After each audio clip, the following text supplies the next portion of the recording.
નમસ્કાર સાથીઓ, હું રત્ના વોરા. મારા યુટ્યુબ ચેનલ જાણવા જોગમાં આપ સૌનું ખૂબ ખૂબ સ્વાગત છે. સાથીઓ, ગઈકાલે 15મી ઓગસ્ટે ભારત દેશે 77 વર્ષ પૂરા કર્યા છે તેની આઝાદીના, અને આપણે હવે 78મા વર્ષે પ્રવેશ કરી ચૂક્યા છે. વિશ્વનું સૌથી મોટું લોકતંત્ર અને તેની આઝાદીનું પર્વ, અને તેના ઉપર ભારત દેશના પ્રધાનમંત્રી નરેન્દ્ર મોદીજીએ 11મી વખત પોતાનું ભાષણ આપ્યું છે, અને એ ભાષણ લગભગ 1 કલાક 37 મિનિટ સુધીનું એમનું ભાષણ હતું. અને સાથે સાથે પ્રથમ વખત નેતા પ્રતિપક્ષ માનનીય શ્રી રાહુલ ગાંધીજી પહેલી વખત લાલ કિલ્લા ઉપર પહોંચ્યા એઝ અ નેતા પ્રતિપક્ષ, અને એમની સાથે એનડીએની સરકારે કેવું વર્તન કર્યું છે એ વિશે પણ થોડી ચર્ચા કરીશું આજના આ વિડીયોમાં.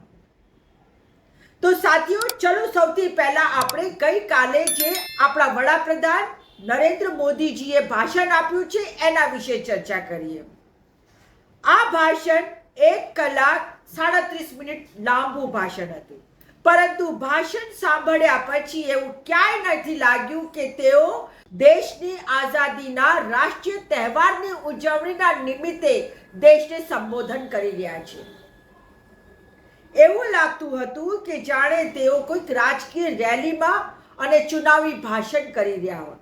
એ વાત સાચી છે કે હરિયાણા અને મહારાષ્ટ્રની ચૂંટણી થયેલી છે, પરંતુ ગઈકાલનું જે લાલ કિલ્લાનું આપણું ભાષણ હતું એ પ્લેટફોર્મ બરાબર નહોતું કે જ્યાં તમે રાજકીય ભાષણ આપો. છતાં એમણે રાષ્ટ્રીય ભાષણ આપ્યું અને લોકોએ સાંભળ્યું છે. ભારત દેશને આઝાદ કરનારાઓ, આપણા જે લડવૈયાઓ હતા, દેશની આઝાદીના લડવૈયાઓ, મહાત્મા ગાંધી, સરદાર વલ્લભભાઈ પટેલ, જવાહરલાલ નહેરુ, ભગતસિંહ, સુખરામ, ખુદીરામ બોઝ, બિસ્મિલ, અશફાકુલ્લા ખાન, એવા બધા ભારત દેશના જે રાષ્ટ્ર નિર્માતાઓ છે તેઓના કોઈના નામ આપણા નરેન્દ્ર મોદી સાહેબે નથી લીધા. તેઓ શું કહ્યું? दुर्भाग्य से आजादी तो मिली.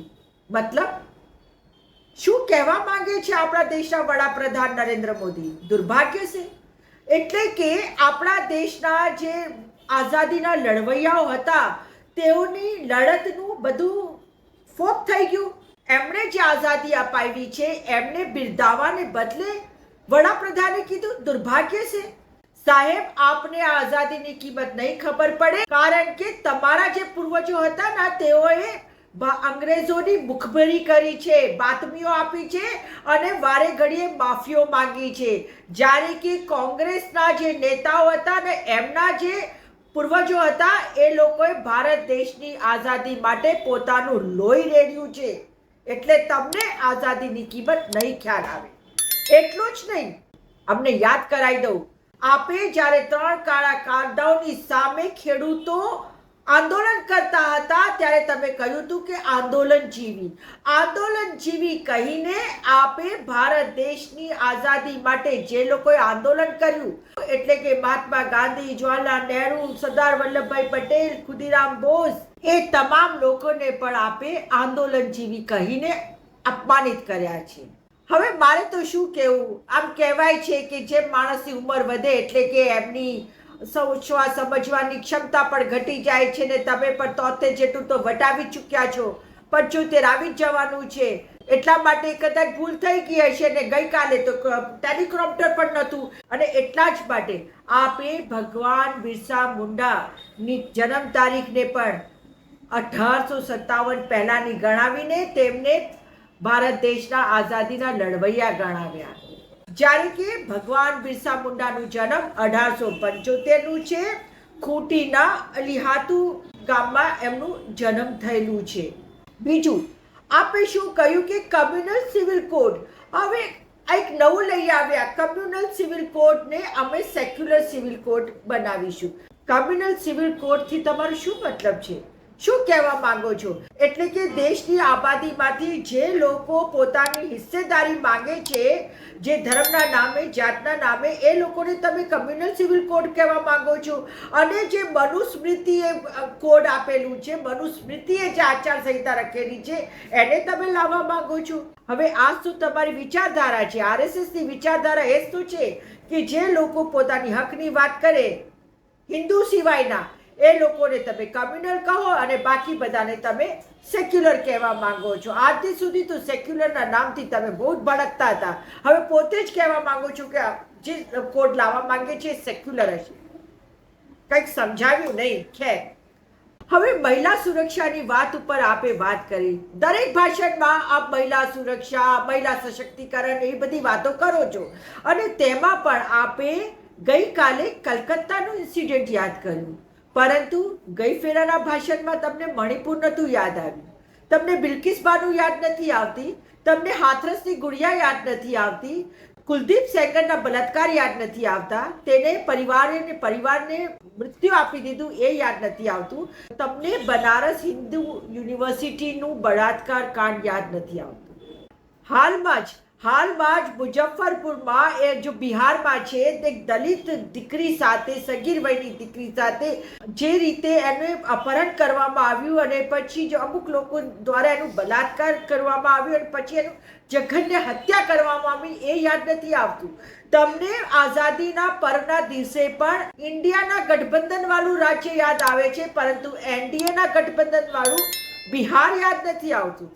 તો મોદી સાહેબ, મહિલાઓ હોય છે, ગમે તે મહિલાઓ હોય, પરંતુ મહિલાઓને ન્યાય મળવું જોઈએ, ખરે અર્થોમાં ન્યાય મળવું જોઈએ. પછી એની અંદર મારું તારું ના જોવાય. કોઈ દીકરીનું દર્દ એક બાપ જ સમજી શકે છે, એક દીકરીની પીડા એક ભાઈ સમજી શકે છે. આપ તો પરિવાર જ છોડીને બેઠા છો, તો આપને ક્યાં ખબર હોય કે એક પરિવારમાં દીકરી સાથે, બહેન સાથે, મા સાથે હોનારત થઈ જાય તો એના પરિવાર વાળાઓને કેટલી પીડા થતી હોય છે. એમાં પણ આપ રાજકારણ કરો છો. એનડીએ અને ઇન્ડિયા.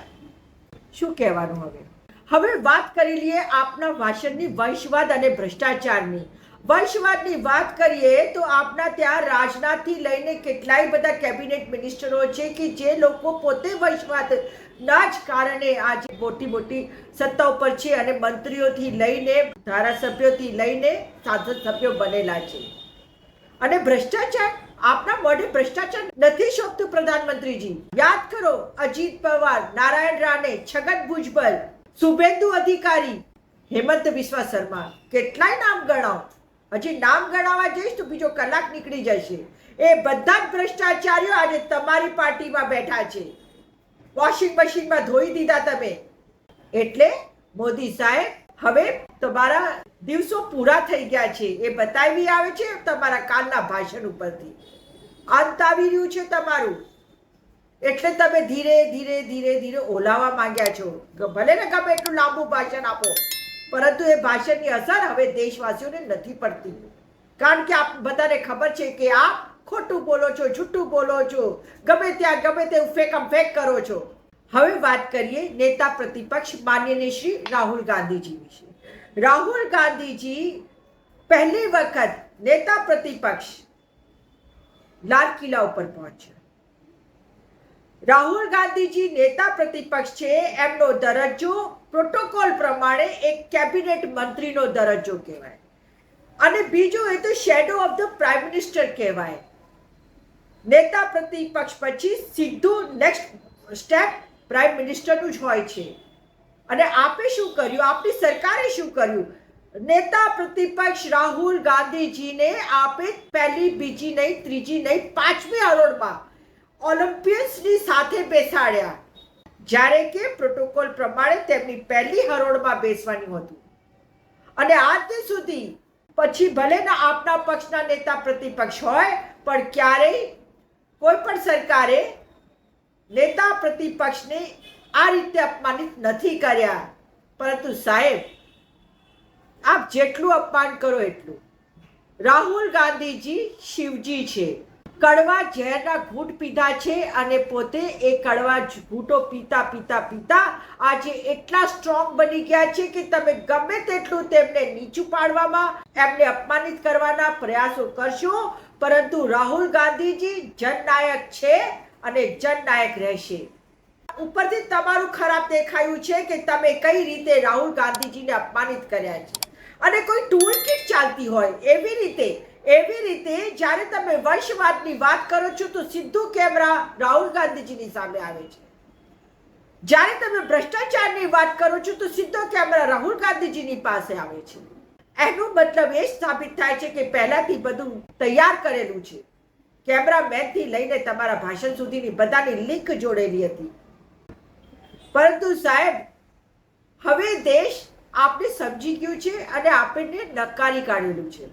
બીજી વાત, જે પણ લોકોએ કોરોનાની સામે કોરોનામાં તમારા લોકો દ્વારા કરવામાં આવ્યા ભ્રષ્ટાચાર અને ગેરવહીવટ વિશે પ્રશ્નો ઉઠાવ્યા, ખેડૂતોએ જે પ્રશ્નો ઉઠાવ્યા, ઇલેક્ટ્રોનિક બોન્ડ ઉપર જે પ્રશ્નો ઉઠાવ્યા, તેમને તમે છીટપુટ કીધા, તેમને તમે નિરાશાવાદી કર્યા. અને જો ખરેખર તમે સાચા હો તો ભ્રષ્ટાચારની વાત આવે તો જેપીસીની તપાસ જે હિન્ડનબર્ગ રિપોર્ટ ઉપર માંગવામાં આવી છે એ આપી દીધી હોત. અને એટલું જ નહીં, સેબીના વડા પ્રમુખ જે માધવી બુચ છે એનાથી રાજીનામું લઈ લેવું જોઈતું હતું, કારણ કે સેબીના માધવી બુચ પણ અડાણીના ભાગીદાર છે. એ સાબિત થઈ ગયું છે અને સાબિત કરીને બતાવ્યું છે હિન્ડનબર્ગની રિપોર્ટમાં. એટલા જ માટે પ્રતિપક્ષ નેતા રાહુલ ગાંધીજી અડાણીની વાત કરે છે અને અડાણી સાથે તમારા કનેક્શનની વાત કરે છે કે આખિર ક્યા રિશ્તા હૈ આપકા અડાણી કે સાથ. તો સાથીઓ, મારે તો આજે આ વિડીયોમાં ખુલ્લું પાડવું હતું કે આપણા વડાપ્રધાનની માનસિકતા, એમની વડપણ હેઠળની સરકારની માનસિકતા કેટલી ઓછી છે, કેટલી હલકી માનસિકતા છે. હીન ભાવનાથી પોતે ગ્રસ્ત છે. પોતે એ રાહુલ ગાંધીજીનું અપમાન કરવા ગયા હતા અને આજે આખું દેશ એમના પર થૂ કરી રહ્યું છે કે તમે એક પ્રોટોકોલ ના સાચવી શક્યા. એનીવે, રાહુલ ગાંધીજીને એનાથી કઈ ફેર પડતું નથી. એ નેતા છે, જનનેતા છે અને જનનેતા રહેશે. આજ સાથે હું મારી વાત અહીંયા જ પૂરી કરું છું. ફરી મળીશ એક નવા વિડીયો સાથે, એક નવી વાત સાથે. જો આપને મારું આ વિડીયો પસંદ આવ્યું હોય તો આપ મારા યુટ્યુબ ચેનલ જાણવા જોગને સબસ્ક્રાઇબ કરો, લાઈક કરો, શેર કરો અને સાથે સાથે આપ મને ઇન્સ્ટા, ફેસબુક અને એક્સ ઉપર પણ ફોલો કરી શકો છો. નમસ્કાર.